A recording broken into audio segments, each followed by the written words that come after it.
So today we are starting a new chapter, that is reproductive health, and in this chapter we will see that there are many such portions which are एकदम extremely easy, जैसे कि what are the causes of overpopulation, what is the necessary of sexual knowledge का awareness, ठीक है ना। तो ये सब जो इजी पोर्शन है वो सब और मैं डिस्कस नहीं कर रहा हूँ, वो सब तुम लोग एनसीईआरटी या अपना रेफरेंस बुक से तुम लोग देख सकते हो।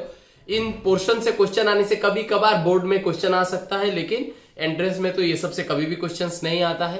तो ये चीज थोड़ा सा मैं तुम लोगों के ऊपर छोड़ रहा हूँ, बिकॉज ये सब इजी है। What are the factors of over population, you know, proper education नहीं होगा, कॉन्डोम का इस्तेमाल नहीं होगा, ब्ला ब्ला ब्ला, ये सब तुम लोग वो कर सकते हो, ठीक है। मैं वही चीज डिस्कस करूंगा जो एंट्रेंस में काफी बार आ चुका है, या बोर्ड एग्जाम्स में भी ज्यादातर इन्हीं पोर्शन से क्वेश्चंस आता है, जो थोड़ा सा टफ है, जो थोड़ा सा डिस्कशन करने लायक है। तो पहला डिस्कशन इस चैप्टर से जो हम लोग कर रहे हैं, दैट इज एमनियोसेंटेसिस। ऊपर में देखो हेडिंग लिखा हुआ है।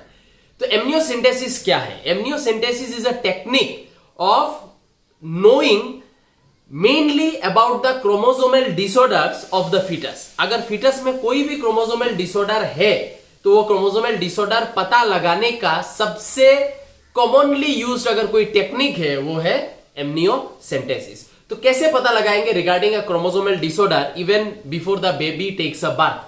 बेबी जन्म लेने से पहले हम लोग उसका क्रोमोसोमल डिसऑर्डर के बारे में जान सकते हैं। कैसे जान सकते हैं? देखो, गेस्ट्रुलेशन में थोड़ा सा वापस जाना पड़ेगा, and as I told you, human reproduction खत्म किए बिना इस चैप्टर में गलती से भी मत आना, बिकॉज ये चैप्टर का पूरा जो कंसेप्शन है वो ह्यूमन रिप्रोडक्शन से ही ड्रॉ किया गया है, ठीक है। It has been drawn here in this chapter.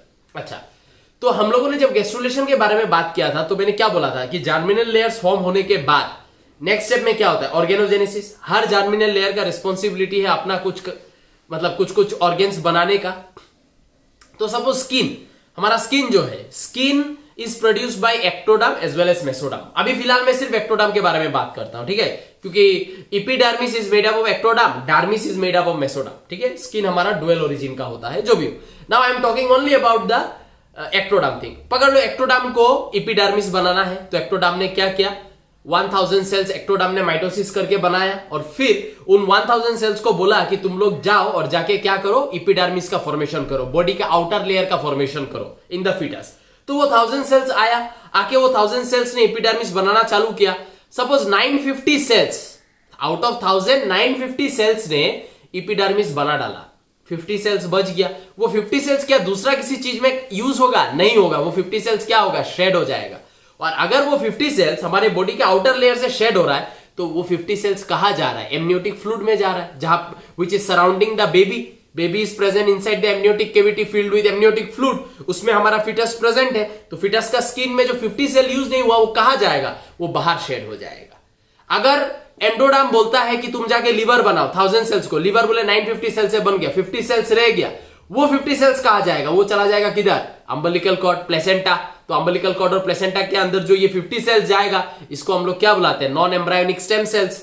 Embryo बनने में जो सेल्स यूज नहीं हुआ, लेकिन ये सेल्स अम्बिलिकल कॉर्ड में प्रेजेंट है, ये सेल्स प्लेसेंटा में प्रेजेंट है, एंड इन सेल से हम लोग क्या कर सकते हैं? कुछ भी बना सकते हैं, टोटिपोटेंट सेल है। सिमिलरली जो स्किन से शेड होगा वो तो अम्बिलिकल कॉर्ड के अंदर नहीं जा सकता है ना, अम्बिलिकल कॉर्ड के अंदर जा सकता है जो बॉडी के इंटरनल रीजन से सेल्स शेड होता है। जो एक्सटर्नल रीजन से सेल्स शेड होगा वो कहां जाएगा? एमनियोटिक कैविटी में, एमनियोटिक फ्लूइड में।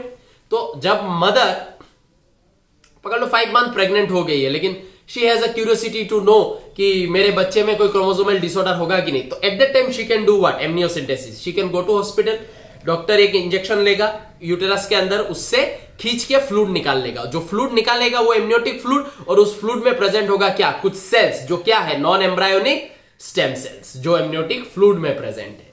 समझ में आया? उस सेल का जैसे ही वो कुछ टेस्ट करेगा, उस सेल का क्रोमोसोमल पैटर्न उसको पता चलेगा।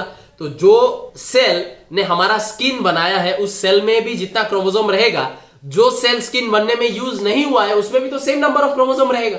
तो अगर बॉडी के किसी भी क्रोमोसोम में कोई एबनॉर्मेलिटी है, कोई डिफेक्ट है, वो क्या करेगा? वो जो हम लोगों ने एमनियोसेंटेसिस में जो सेल्स निकाला है फ्रॉम द एमनियोटिक फ्लूइड, वो सेल्स हम लोग को इसके बारे में बता देगा कि क्या क्रोमोसोमल डिसऑर्डर है। अगर क्रोमोसोमल डिसऑर्डर बहुत सीवियर है तो mother can go for abortion. अगर क्रोमोसोमल डिसऑर्डर क्यूरेबल है तो डॉक्टर बोलेगा ये क्यूरेबल है, इस एबॉर्शन नहीं करने से भी चलेगा। लेकिन पीपल आर वेरी मच हरामी and people misuses this technique in order to know about the sex of the fetus. और अगर फीमेल फीटस निकला तो बहुत सारा बेल बुद्धि इंसान ऐसा भी है जो फीमेल जानने से फीमेल का एबॉर्शन करा देता है कि फीमेल चाइल्ड है, I don't need a female child. They think that having a female child is a disgrace, which is a very wrong thinking. आजकल बहुत ज्यादा सुधरा है विद द एजुकेशन, फिर भी कुछ कुछ पार्ट्स है हमारे इंडिया में जहां पे अभी भी फीमेल फर्टिसाइड का केसेस सुनने को आता है. Negligence of the father towards their daughter और the family towards their daughter, ये सुनने में आता है, जो बहुत ही गलत चीज है.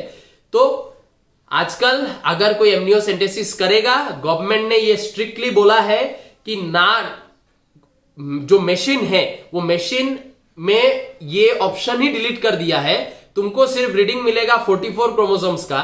स्पेशल केसेस में तुमको एक्स या वाई क्रोमोसोम में भी अगर कोई कैरियर जीन है या कोई डिफेक्ट है तो भी तुमको बताया जाएगा, लेकिन जनरली डॉक्टर लोगों को रिकमेंडेड है कि बेबी का सेक्स नहीं बताने का.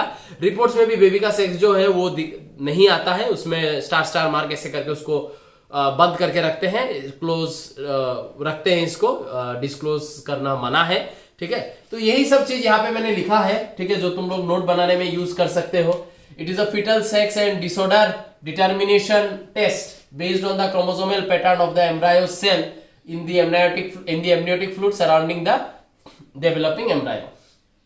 The cells, which are shed mostly from the skin of the developing fetus, are used to identify certain biochemical and enzymatic abnormalities. ठीक है, क्रोमोसोमल डिसऑर्डर्स के बारे में तो पता करेगा ही, उसके साथ अगर किसी को एंजाइमेटिक कुछ प्रॉब्लम है, जैसे कि कुछ बच्चों में एक सिंड्रोम होता है जिसको हम लोग एडीए डिफिशियंसी हम लोग बुलाते हैं, एडीए डिफिशियंसी. उसमें बच्चे का बॉडी का इम्यून सिस्टम बहुत वीक होता है एंड बहुत जल्दी कुछ बीमारी होकर वो लोग मर जाता है. लाइक 6-7 साल के एज में वो लोग मर जाएगा. ADA deficiency, ADA stands for adeno डीएमिनेस बोल के एक एंजाइम है, जिस एंजाइम का बहुत जरूरत होता है हमारे बॉडी के इम्यून सिस्टम के सेल्स को बनाने के लिए. Specially B lymphocyte, T lymphocyte जो तुम लोगों ने ऑलरेडी पढ़ लिया है, वो बी लिम्फोसाइट, टी लिम्फोसाइट का प्रोडक्शन में इस पर्टिकुलर केमिकल का जरूरत है जिसका नाम है एडिनोसाइन डीएमिनेस, एडीए. ठीक है, तो ये कुछ जीन है जो इसको बनाता होगा, तो वो जीन में बोले कुछ डिफेक्ट है, ये पर्टिकुलर एंजाइम बनता नहीं है, तो एडीए डिफिशियंसी हो जाएगा. एडीए डिफिशियंसी में बच्चे का इम्यून सिस्टम बहुत वीक होता है, वो बहुत जल्दी मर जाता है. ठीक है, तो ये भी हम लोग पता लगा सकते हैं by reading those chromosomal pattern, chromosomal normalities, ये सब जो हम लोग करेंगे एमनियोसेंटेसिस में, उससे हम लोग पता लगा सकते हैं. ठीक है, तो it is being misused to know the sex of the unborn baby followed by medical termination of foetus.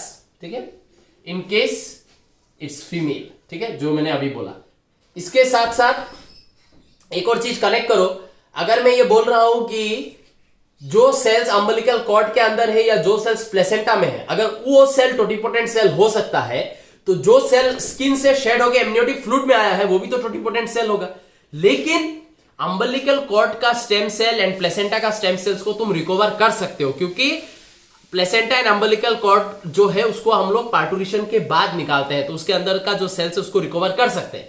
लेकिन एमनियोटिक फ्लूइड के सेल्स को रिकवर करना बहुत मुश्किल है, क्योंकि वी हैव स्टार्टेड, जैसे ही कंट्रैक्शन शुरू होता है पार्टूरिशन में, जब हम लोगों ने पढ़ा है कि ऑक्सीटोसिन का लेवल जैसे ही बढ़ेगा, कंट्रैक्शन जब बढ़ेगा तो क्या हो जाएगा, वाटर बैग रप्चर्स. वो वाटर बैग क्या है, एमनियोटिक पाउच जिसके अंदर एम्ब्रायो था, तो एमनियोटिक पाउच रप्चर कर जाएगा, जिसकी वजह से एमनियोटिक फ्लूइड वेजाइना से निकलना शुरू हो जाएगा. तो फ्लूइड के साथ सेल भी निकल के चला गया, तो सेल्स को कलेक्ट करना बहुत मुश्किल है, एमनियोटिक सेल्स का कलेक्शन. लेकिन अगर हम लोग कलेक्ट कर पाए तो एमनियोटिक सेल्स जो है, मतलब एमनियोटिक फ्लूइड में जो सेल्स है, उन सेल्स से हम लोग क्या कर सकते हैं, अलग अलग ऑर्गेन्स, अलग अलग टिश्यू हम लोग बना सकते हैं, क्योंकि वो भी स्टेम सेल है, similar like the cells present inside the umbilical cord as well as placenta. ठीक है, तो वही नीचे लिखा है, recent studies have discovered that the cells obtained from the amniotic fluid are totipotent cell and can be used in the formation of connective tissue, neural epithelial cells. ठीक है, इन सब का फॉर्मेशन में हम लोग इसको यूज कर सकते हैं. तो ये सेल भी टोटिपोटेंसी शो करता है. ठीक है,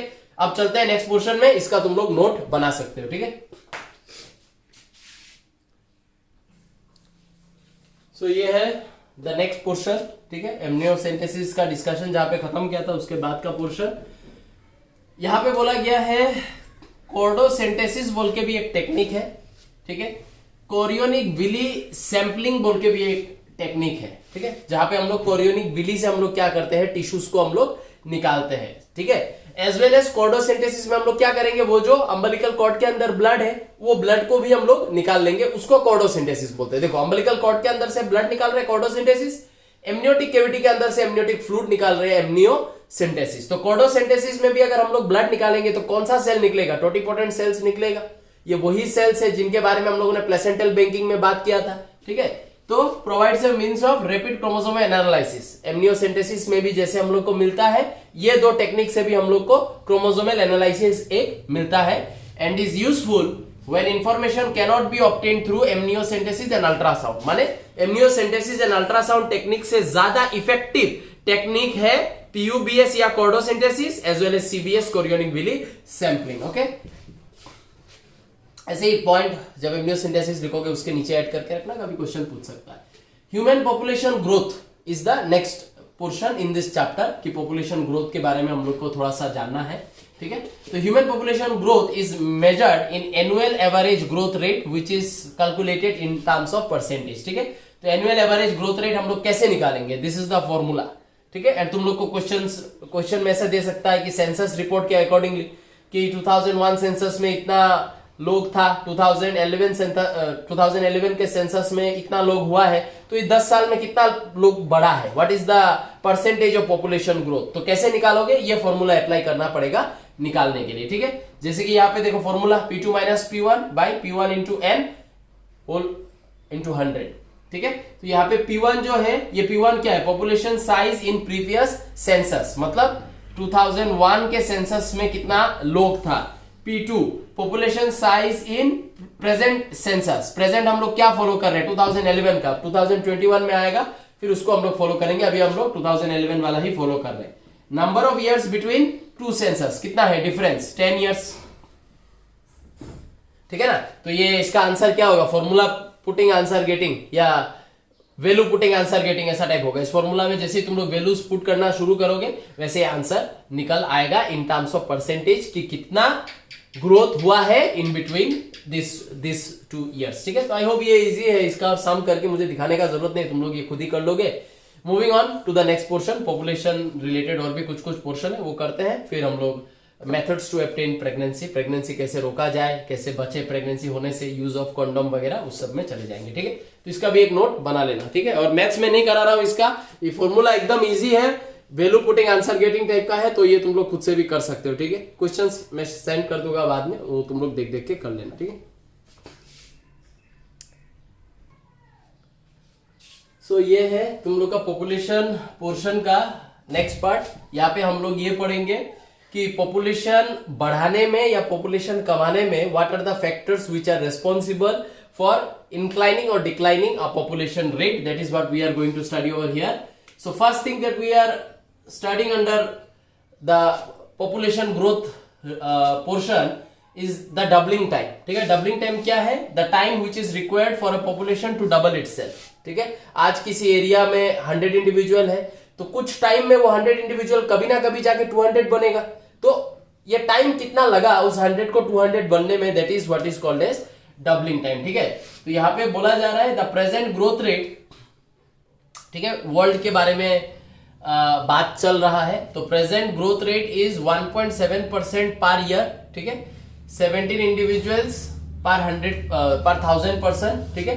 अब तुम लोग बोल सकते हो, तुम लोग ऐसे सोच सकते हो 1000 पर्सन है तो 1000 पर्सन में बहुत सारा फैक्टर है कि यहाँ पे ऐसा क्यों बोला जा रहा है कि एक साल में पर ईयर, एक साल में सिर्फ 17 इंडिविजुअल्स इस दुनिया में आता है इन कंपैरिजन टू 1000 इंडिविजुअल, ऐसे कैसे, क्योंकि बहुत सारा फैक्टर है। ये जो 1000 पर्सन है, ये 1000 इंडिविजुअल है, इसमें क्या सब मेल एंड फीमेल है, या मतलब इक्वली मेल एंड फीमेल है, 500 मेल 500 फीमेल, क्या ऐसा है, या मेल ज्यादा है फीमेल कम है, कि फीमेल कम होने से भी तो ग्रोथ रेट में प्रॉब्लम आएगा, मेल अगर ज्यादा हो गया, मेल तो cannot give birth to a baby, female का जरूरत चाहिए होगा, तो क्या पॉपुलेशन में मेल फीमेल का जो रेशियो है वो क्या बैलेंस्ड है, ये एक रीजन आता है। दूसरा रीजन आता है कि ये 1000 इंडिविजुअल में क्या सब लोग अपना रिप्रोडक्टिव एज में है या रिप्रोडक्टिव एज पार कर गए हैं, जैसे कि कोई फीमेल ऐसा भी हो सकता है जो 45 के पार है, तो 45 के पार होने से उस फीमेल का मेनोपॉज हो चुका है, तो शी कैनॉट गिव बर्थ, तो इस 1000 में तो ऐसा भी कोई मेल होगा जो थोड़ा सा एजेड है, जिसका स्पर्म काउंट कम है, जिसका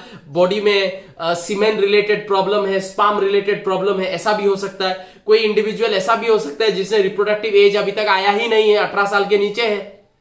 समझ में आया ना?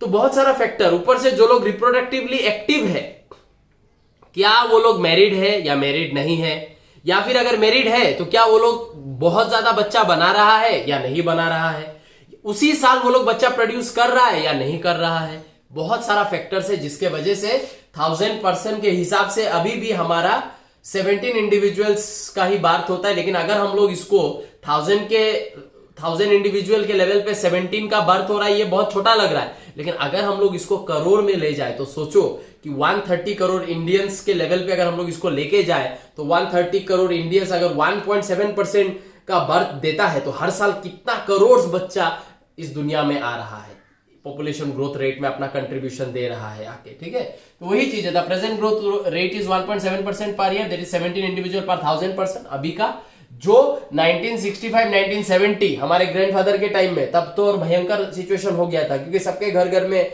7-10 बच्चा प्रोड्यूस कर देते थे। ठीक है, तो उस टाइम पे हम लोगों ने पीक लेवल हिट किया था, दैट इज 2.1%, माने 1000 इंडिविजुअल 21 बच्चा को पॉपुलेशन में ऐड कर रहा है, 1000 इंडिविजुअल। ठीक है, पर ईयर। तो उसको अगर हम लोग बिगर करोड़ के ग्राउंड में देखें तो ये बहुत बड़ा नंबर हो जाता है। ठीक है, population growth rate depends on some factors. ठीक है, there are as many as 5 और 6 फैक्टर्स। ठीक है, वही फैक्टर्स हम लोग लिख रहे हैं कि पॉपुलेशन ग्रोथ रेट में किस किस का कैसा कंट्रीब्यूशन है from a definition point of view, क्योंकि ये सब डेफिनेशन आता है। पहला जो फैक्टर मैंने लिखा है वो है फर्टिलिटी या नेटिलिटी। मतलब fertility is the ability of a reproductively active individuals to produce babies. ये जो मैंने अभी बोला कि ग्रोथ रेट में बहुत सारा फैक्टर्स है जो रिस्पॉन्सिबल है, उसमें से एक फैक्टर क्या है? फर्टिलिटी, नेटिलिटी। कि एक पॉपुलेशन में हम लोग को ये देखना पड़ेगा कि कितना ऐसा एक्टिव मेल है, कितना ऐसा एक्टिव फीमेल है जो लोग एक साथ मिलके बच्चा दे सकता है। ठीक है ना? अभी किसी पॉपुलेशन में बोले मेल बहुत ज्यादा हो गया, फीमेल बहुत कम है, या फीमेल है लेकिन उन सब फीमेल का वो रिप्रोडक्टिव एज अभी तक आया नहीं है, बहुत सारा नाबालिग है, तो अंडर दैट सर्कमस्टेंसेस क्या होगा? ज्यादा पॉपुलेशन ग्रोथ रेट वहां पे नहीं हो सकता है, because females are not ready to deliver the baby. Birth rate, number of babies produce per 1000 individual, ये भी एक है। अभी जैसे कि 2.1% माने 1000 इंडिविजुअल बहुत ज्यादा बच्चा ला रहा है पॉपुलेशन में, जबकि जितना कम होगा उतना बेटर है। 1.7 इज गुड, उससे कम और ज्यादा अच्छा है। Like that. Total fertility rate. ठीक है, यहां पे क्या बोला जा रहा है? Average number of children that can be born to a woman during her life time. ठीक है, एक वोमन का जो फर्टिलिटी पीरियड है वो मैंने तुम लोग को समझाया है, प्यूबर्टी से लेके मेनोपॉज तक, मेनार्क से लेके मेनोपॉज तक का जो टाइम है वो है एक फीमेल का रिप्रोडक्टिव एज। ठीक है, जिसमें वो she can deliver a baby. लेकिन क्या एक फीमेल, मुझे तो नहीं लगता है आजकल के जमाने में 25-26 से पहले कोई भी फीमेल, बहुत कम ऐसे फीमेल होंगे, स्पेशली जो लोग एडुकेटेड है, पढ़ाई वढ़ाई करते हैं, वो लोग 25 के बाद ही वो लोग जनरली फैमिली प्लानिंग करते हैं, शादी करते हैं, उसके बाद ही they give birth to the baby. तो ये भी एक बहुत बड़ा बात है कि जो फीमेल अपने रिप्रोडक्टिव कोटा के अंदर है वो फीमेल कितना बर्थ दे रही है। ठीक है, उसमें कितना सेंसिबिलिटी है कि how many birth should I give. अभी बहुत सारा फीमेल ऐसा है कि अपने पूरे लाइफ में एक ही बच्चा का बर्थ देती है, तो लेकिन उसका फर्टिलिटी पीरियड कितना टाइम का है? 10 साल से लेके 45 ईयर्स तक। 35 ईयर्स में उसने सिर्फ एक ही बच्चा दिया है। और कोई फीमेल ऐसा भी है जो 35 ईयर्स के एज में, मतलब ये कोटा में 35 ईयर्स का कोटा में 10 से 45 ईयर्स तक का जो ये कोटा है 35 ईयर्स का, इस 35 ईयर्स के कोटा में उसने बोले 10-12 बच्चा दे दिया है। तो that is also going to affect the population growth rate। अगर कोई फर्टाइल फीमेल ज्यादा बच्चा प्रोड्यूस कर रही है तो ऑब्वियसली पॉपुलेशन में आके वो बच्चा कंट्रीब्यूट कर रहा है, पॉपुलेशन बढ़ रहा है, एक्सप्लोड हो रहा है। ठीक है, जबकि कोई फीमेल जो सेंसिबिलिटी जिसमें है, जो सोचती है कि नहीं मेरा एक या दो बच्चा से मेरा काम चल जाएगा, मुझे इतना सारा ज्यादा बच्चा नहीं चाहिए, तो अंडर दैट सर्कमस्टेंसेस वो फीमेल क्या करेगी? कम बर्थ देगी। तो यहां पे देखो नीचे ये चीज समझाने के लिए मैंने एक पॉइंट लिखा है, total fertility rate is low in developed countries. क्योंकि डेवलप कंट्रीज का जो फीमेल्स है वो लोग एजुकेटेड है और उनमें ये सेंस है कि ये लोग ज्यादा बच्चा ना दे। तो बहुत सारा फीमेल क्या करती है, एक बच्चा देने के बाद she starts taking some pills, she starts putting some medicine inside her body, जिसके वजह से वो फर्टाइल ना हो या वो बच्चा का बर्थ ना दे। Even if she has coitus तो वो प्रोटेक्टिव मेजर्स के साथ कोइटस करे, सेक्स करे, जिससे प्रेगनेंसी होने का चांसेस ना हो। तो बहुत सारा डेवलप कंट्रीज में हम लोग क्या देखते हैं, फीमेल क्या करता है, एक बच्चा का डिलीवरी कर दिया, उसके बाद उसको और चांस नहीं लेना है, तो वो फीमेल क्या करता है, अपना जो फेलोपियन ट्यूब है उसको काट के बंद कर देती है। फेलोपियन ट्यूब को ऑपरेशन करके काट देती है, काट के बंद कर देती है। तो फिर जैसे ही फेलोपियन ट्यूब को काट के बंद कर दिया, वो फीमेल फर्टाइल नहीं रहा, वो फीमेल स्टेराइल हो गया। उसको ओवेरी से अंडा निकल रहा है, लेकिन वो अंडा कहां तक नहीं पहुंच रहा है, यूटेरस तक नहीं पहुंच रहा है, ऊपर से फेलोपियन ट्यूब को काट दिया है। इसको हम लोग क्या बुलाते हैं, ट्यूबेक्टोमी। आगे जाके हम लोग को मिलेगा, जहां पे फीमेल अपना फेलोपियन ट्यूब को काट के लाइगेट करके रख देती है, दैट मीन्स बांध के रख देती है। उस फेलोपियन ट्यूब के थ्रू एग का आना जाना पॉसिबल नहीं है। तो ओवेरी से एग शेड होगा, लेकिन वो एग यूटेरस तक नहीं पहुंचेगा, स्पर्म से नहीं मिल पाएगा। तो फीमेल एक बच्चा देने के बाद वो क्या कर रही है, अपने फर्टिलिटी को रोक रही है। कम फर्टाइल हो रहा है कि नहीं वो देश, डेवलप्ड कंट्री जो है, बिकॉज वहां का फीमेल एक बच्चा देने के बाद अपना फेलोपियन ट्यूब को काट के लाइगेट कर देती है, चांसेस ऑफ प्रेगनेंसी को कैंसिल कर देती है। तो she is not fertile anymore if she does this technique. तो TFR is low in develop countries. देखो डेवलप कंट्री में फीमेल सब ये सब करेगा तो वहां पे फर्टिलिटी, फर्टाइल फीमेल का जो नंबर है वो कम हो जाएगा। Where is it is high in developing developing, और यहाँ पे हम लोग को लिखना है अंडर डेवलपिंग और अंडर डेवलप कंट्रीज, क्योंकि developing and under develop countries में ना इतना एजुकेशन है, ना इतना हाई फाई टेक्निक्स है, हाई फाई हॉस्पिटल्स है जहां पे जाके ट्यूबेक्टोमी या ये सब करा सके, लोगों का ये सब का नॉलेज भी नहीं है। तो अंडर दैट सर्कमस्टेंसेस फीमेल क्या रहेगा, ज्यादा टाइम तक फर्टाइल रहेगा। एक बच्चा देने के बाद भी शी विल स्टे फर्टाइल, तो उसका प्रेगनेंसी होने का चांसेस है। Even if she is not willing to produce a baby, कभी कभी ऐसे ही she might get pregnant without protection, coitus कर लिया बिना सोचे समझे, वो 14th डे का टाइम में कोइटस हो गया, ठीक है। तो under that circumstances she can get pregnant. तो फर्टिलिटी रेट इन कंट्रीज का हायर है in comparison to developed countries, ठीक है। तो आई होप ये वाला डेफिनेशन सब समझ में आया है। और एक दो फैक्टर्स है वो मैं अभी लिख रहा हूं, ये इसका तुम लोग नोट बना लो, ठीक है। तो ये दोनों है the next two factor for affecting the growth rate of population, जिसमें पहला जो है वो हम लोग क्या डिस्कस कर रहे हैं, replacement level. And replacement level में क्या बोला जा रहा है, that number of children a couple must produce to replace themselves so as to maintain the population at zero growth level. Suppose एक एरिया में 1000 इंडिविजुअल है, 1000 इंडिविजुअल में 500 मेल है, 500 फीमेल मान लेते हैं। 500 मेल रिप्रोडक्टिवली मैच्योर है, 500 फीमेल रिप्रोडक्टिवली मैच्योर, दोनों एक दूसरे से शादी कर लिया। तो 1000 इंडिविजुअल में अगर 500 मेल 500 फीमेल से शादी करता है तो हाउ मेनी कपल्स बन रहा है, 500 कपल्स। अब ये 500 कपल्स को कितना बच्चा प्रोड्यूस करना है, सो दैट जब ये लोग मरेगा तो इनके पीछे लोग कितना छोड़ के जाएगा। अगर मेल फीमेल 2 है तो उनको 2 बच्चा प्रोड्यूस करना चाहिए। तो ये जब मदर फादर मरेगा तो there will be 2 individual, like उनका लड़का लड़की होगा जो उनका रिप्लेसमेंट बनेगा। अब बोले कोई मदर फादर है जो एक बच्चा प्रोड्यूस कर रहा है, तो जो एक बच्चा प्रोड्यूस कर रहा है, अगर ये मदर फादर मर गया तो ये लोग अपने पीछे रिप्लेसमेंट क्या छोड़ के जा रहा है, एक छोड़ के जा रहा है, ठीक है ना। तो under that condition population decline होने का भी चांस है, लेकिन ये बैलेंस आउट हो जाता है क्योंकि someone goes for 3-4, someone goes for 1, someone goes for 2. So we need to see a overall scenario. एक पॉपुलेशन का जब हम लोग बात करते हैं, ऑब्वियसली ये 1000 लोगों का तो पॉपुलेशन होगा नहीं, ये बहुत बड़ा पॉपुलेशन बनेगा, जिसमें कोई सब लोग अलग अलग एज में भी है कि सब लोग अपना हेल्दी रिप्रोडक्टिव एज में है, ऐसा है ये भी नहीं है। कोई शादी नहीं भी करता है लाइक दैट, किसी किसी का सेक्सुअल प्रेफरेंसेस अलग अलग है, होमोसेक्सुअल्स, ठीक है ना। तो वही चीज का यहाँ पे बात चल रहा है। The number of children a couple must produce to leave behind them, जब वो लोग मरेगा तो उनका रिप्लेसमेंट में वो लोग कितना इंडिविजुअल छोड़ के जा रहा है, ठीक है।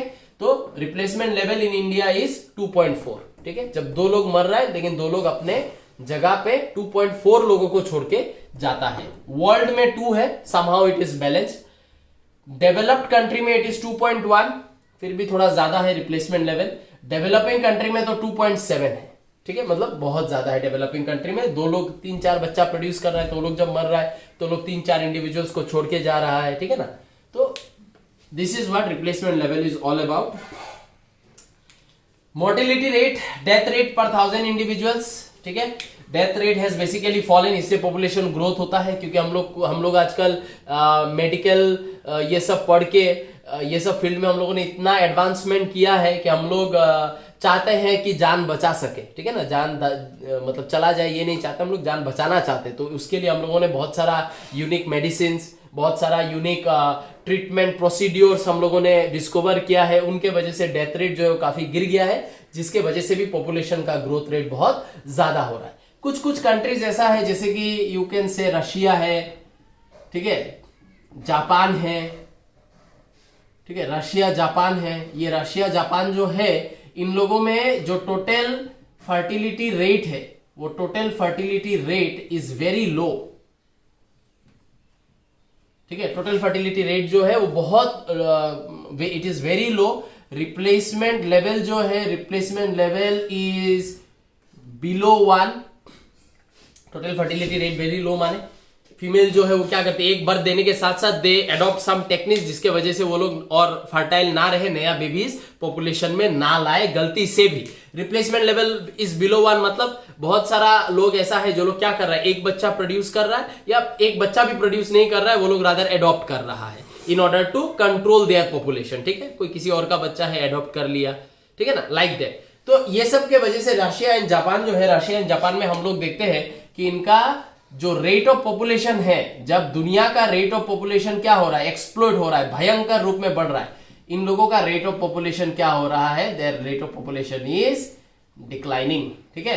इट्स वेरी तो ये वाला पॉइंट तुम लोग ऐड करके रख सकते हो इन ऑर्डर टू अंडरस्टैंड और in order to make a sync with all the factors that we have discussed till now. तो ये रहा तुम लोग का पॉपुलेशन रिलेटेड जो जो इंपॉर्टेंट टर्म्स तुम लोग को जानना था वो मैंने बता दिया है। Now we will move to methods to abstain pregnancy, कि प्रेगनेंसी को होने से कैसे रोका जाए, क्या क्या मेथड है अप्लाई करने से रुकेगा। तो वो आज कंप्लीट तो नहीं करेंगे, कुछ कुछ मैं आज डिस्कस कर दूंगा, बाकी मैं पार्ट 2 नेक्स्ट लेक्चर में मैं डाल दूंगा, ठीक है। इसका नोट बना लो।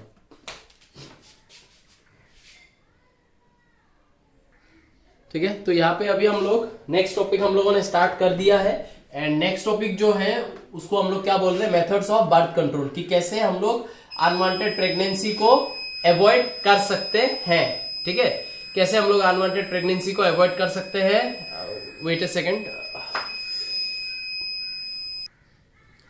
तो करंट चला गया है और इन्वर्टर में भी चार्ज नहीं है, इसलिए अभी थोड़ा नेचुरल लाइट में पढ़ना पड़ेगा। आज का लेक्चर में ज्यादा बाकी नहीं है, होप तुम लोग थोड़ा कॉम्प्रोमाइज कर लोगे।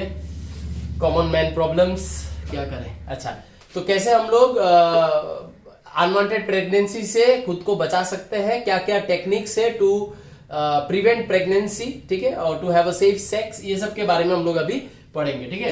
तो मेथड्स ऑफ बर्थ कंट्रोल, इसमें मैंने पहले कुछ पॉइंट्स तुम लोग को दे दिया जो कॉपी में लिख लेना, कि पहला फैमिली प्लानिंग प्रोग्राम पूरे वर्ल्ड में इंडिया ने स्टार्ट किया था 1951 में।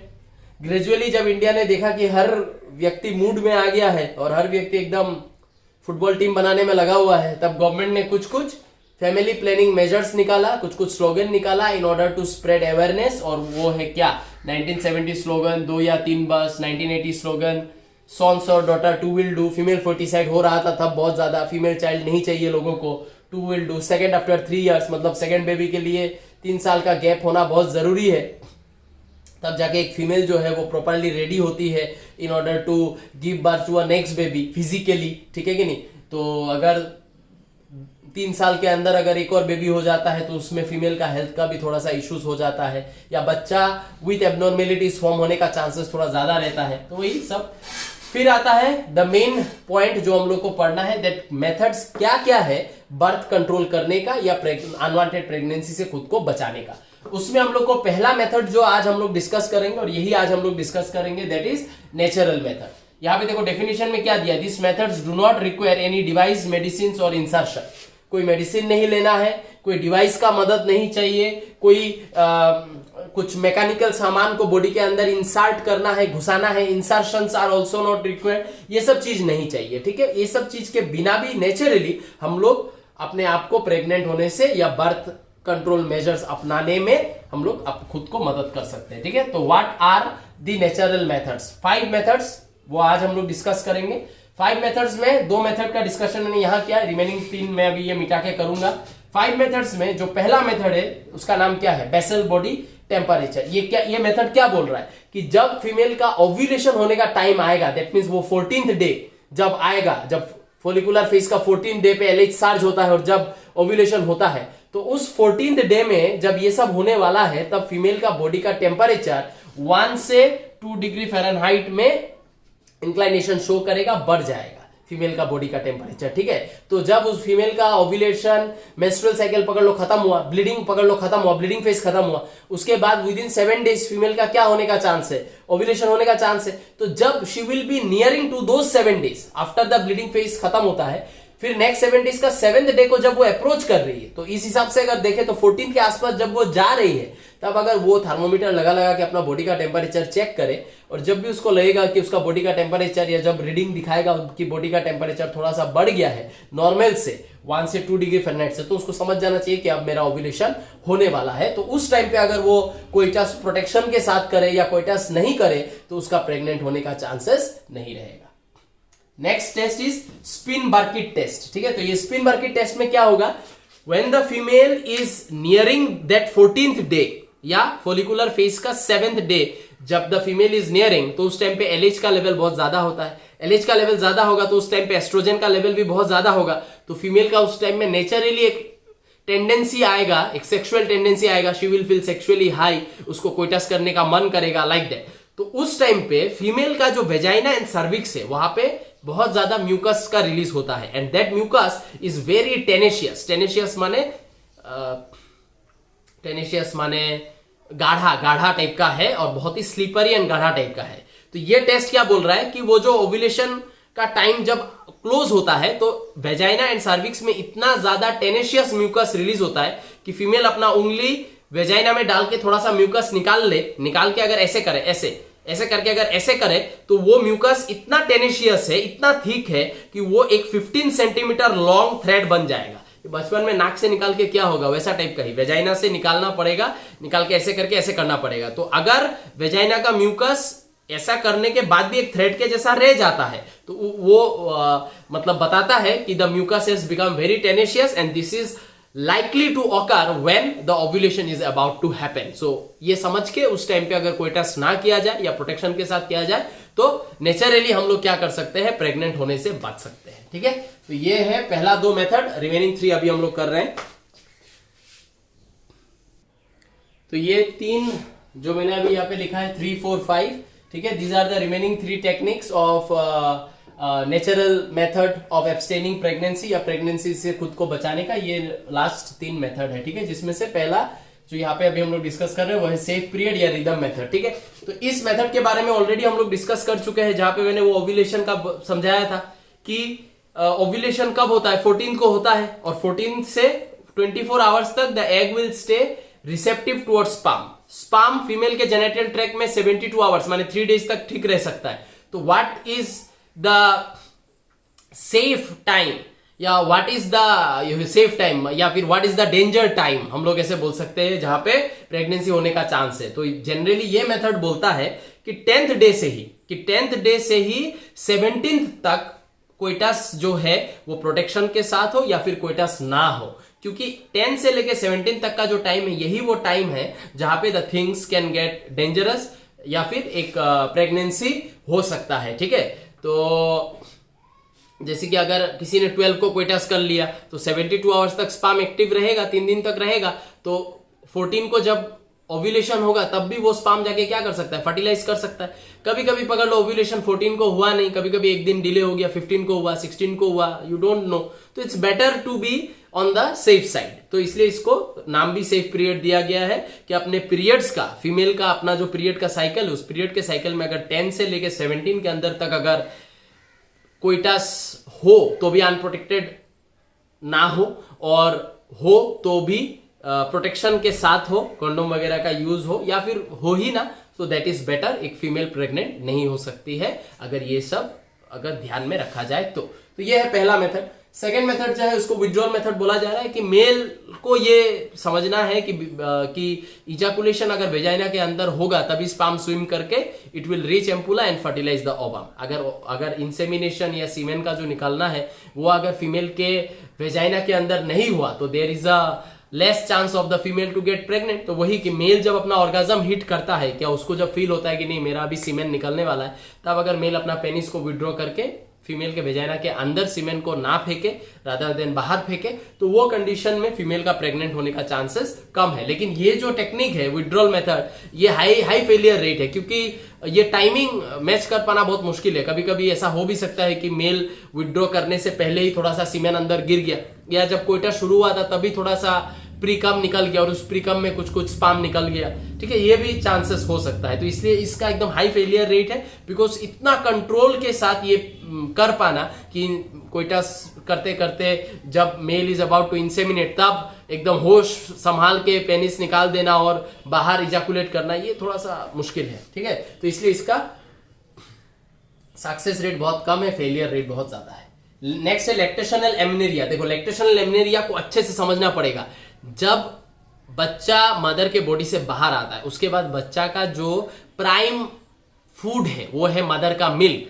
6 मंथ के बाद हम लोग कराते हैं बच्चा का अन्नप्राशन, हम लोग बंगाली में अन्नप्राशन बोलते हैं, वो कराते हैं। उसके बाद बच्चा जो है वो थोड़ा सा अलग अलग फूड खाना भी शुरू करता है, शायद लैक्टोजेन सेरेलैक ये सब खाना भी स्टार्ट करता है, थोड़ा थोड़ा भात खाना भी स्टार्ट करता है। But after 6 month till 6 month बच्चा का जो प्राइम फूड है वो है मदर का मिल्क।